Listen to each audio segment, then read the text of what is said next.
गांव की बहू। क्या सावित्री, मैंने सुना है कि मालती की बहू ने अपने सास ससुर को घर से निकाल दिया है।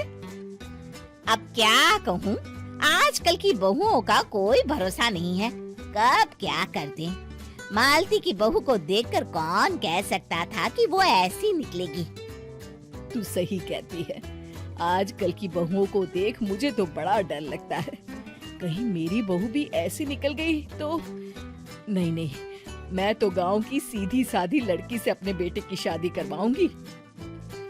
इस तरह एक दिन गायत्री अपने बेटे की शादी गांव में रहने वाली मीना नाम की लड़की से करवा देती है। ये लीजिए माँ जी, आपके लिए गर्मा गर्म नाश्ता और चाय।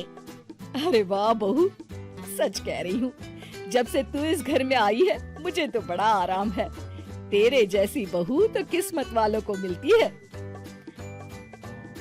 का माँ जी, अब इतनी भी तारीफ मत करिए ना।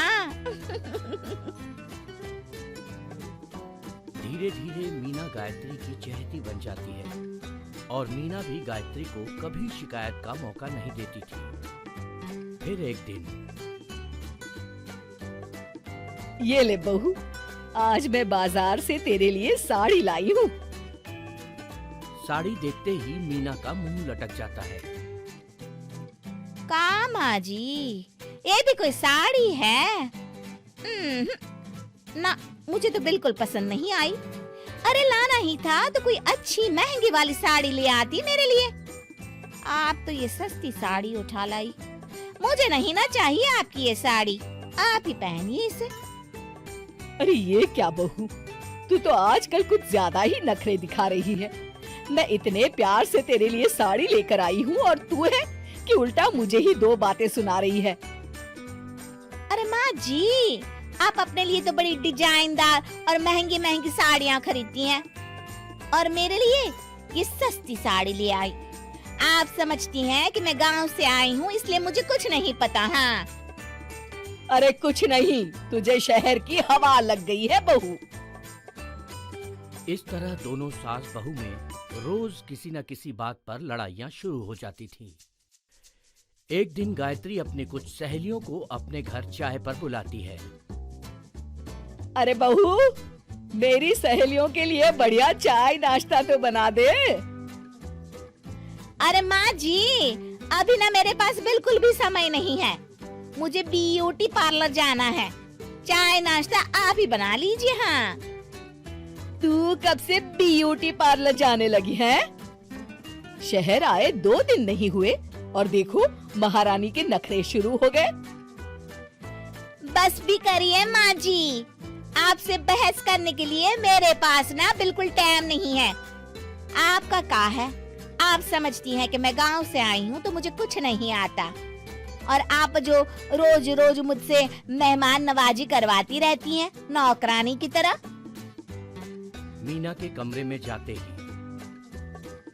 अरे ये क्या गायत्री, तू तो अपनी बहू की बड़ी तारीफ कर रही थी, लेकिन ये तो तुझे कुछ समझती ही नहीं। भाई मुझे तो लग रहा था कि तेरी बहू गांव की है तो सीधी सादी होगी, लेकिन इसने तो शहरी बहुओं को भी मात कर दिया। अपनी सहेलियों के सामने अपनी बेइज्जती होते देख गायत्री आग बबूला हो जाती है। अरे क्या शहर और क्या गांव, मेरी तो किस्मत ही फूटी थी जो मैं इसे बहू बना के ले आई। भगवान जाने आगे और क्या क्या करेगी। अब तो मुझे कुछ ठीक नहीं लगता, तू जरा संभल के रहना, कहीं मालती की तरह तेरा भी हाल बेहाल ना हो जाए। अच्छा, अब हम चलते हैं। अपनी सहेली की बातें सुनकर गायत्री थोड़ी घबरा जाती है। अरे ये सुशीला क्या बोलकर चली गई, कहीं इसकी बात सच ना निकल जाए। दूसरी तरफ मीना सारी बातें सुन लेती है। अगले दिन से गायत्री अपनी बहू से कोई काम करवाने से पहले 10 बार सोचती थी। ज्यादातर काम वो खुद ही कर लेती थी। अचानक अपनी सास में आए इस बदलाव को देख मीना, लाइए ना माँ जी, मैं कर देती हूँ ना काम। एक एक बात पूछूं माँ जी, आजकल ना आप बड़ी चुप चुप सी रहती हैं और अब मुझसे झगड़ना तो दूर, मुझसे खुल के बात तक नहीं करती आप। कुछ नहीं बहू, वैसे ही।